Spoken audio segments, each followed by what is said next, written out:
Alors, nous avons travaillé tous les sons que je souhaitais revoir avec vous cette année. Donc maintenant, nous avons pu ces fiches de sons. On les a tous revus. Il y en a d'autres que vous reverrez encore l'année prochaine. Mais là, vraiment, on en a beaucoup, beaucoup travaillé. Maintenant, ce que j'aimerais, c'est qu'on continue à faire ce travail-là pour mettre dans notre tête plein de mots, notamment des mots qu'on appelle des mots invariables. Invariable, ça veut dire qu'ils ne varient pas. D'accord? Comme impossible, c'est quelque chose qui n'est pas possible. Invariable, c'est qui ne varie pas. Ça veut dire qu'il ne change pas d'orthographe. Vous les apprenez une fois, il n'y a pas de E à rajouter quand c'est au féminin ou de S quand c'est au pluriel.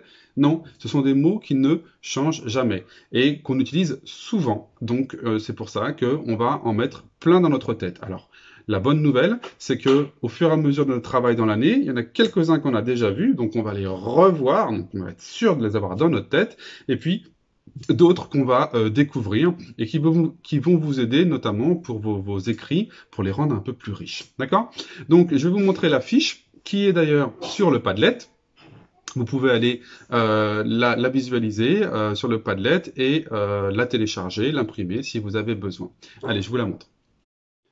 Voici donc la liste de mots invariables. Les mots invariables ne s'accordent jamais, ils ont donc toujours la même orthographe, il faut les connaître par cœur, ce que je vous disais, ils ne varient pas, ils ont la même orthographe. Nous allons nous concentrer sur la ligne 1 et 2 pour demain.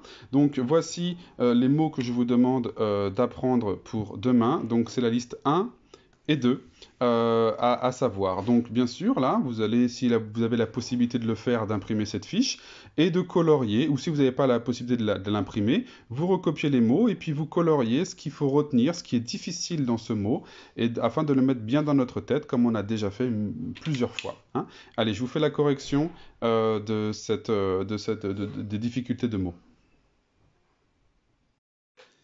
Qu'est-ce qui était à retenir? Bah, à travers, alors le A ici, il faut voir qu'il y a un accent.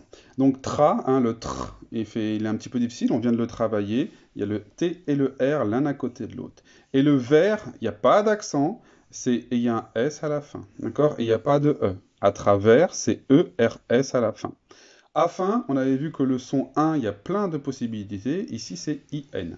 Le que, on l'a déjà vu très souvent pour pas que vous me l'écriviez KE. Hein. D'ailleurs, plus vous lisez, plus vous vous rendrez compte que s'écrit QUE et non pas KE. C'est pour ça aussi qu'on lit. Ça permet de connaître des mots. Ainsi, alors le ainsi, vous voyez, le 1, il s'écrit AIN. Hein. Alors, il n'y a qu'un seul S ici, puisque ça, c'est une consonne. Il n'y a pas besoin de deux S. Alors, oh, celui-là on l'a vu souvent, souvenez-vous, il nous faut qu'un seul S à la fin, pas de E, je veux dire. Après, ça aussi on l'a vu souvent, il nous faut bien l'accent dans le bon sens, c'est le S ici. Après demain, après on l'a vu ici, le demain, AIN. D'ailleurs, on peut se souvenir que ainsi et demain, vous voyez, ils ont le même 1. Arrière, bah les deux R, hein, on les entend pas bien sûr, et ne pas se tromper sur l'accent ici, grave, n'oubliez pas le E. AC, il me faut deux S, sinon ça ferait azé. Et bien sûr, il y a le Z. Aujourd'hui, on l'a vu et revu, mais bon, c'est un mot qui est long et qui est un peu compliqué, donc retenez bien les choses difficiles que j'ai coloriées là en vert. Et enfin, auprès, regardez après, auprès, bah, comme on dit auprès, ça veut dire à côté de, hein, auprès de ma mère, c'est à côté de ma mère. Donc auprès, après, ce sont les mêmes, sauf qu'ici, on a rajouté un U. D'accord?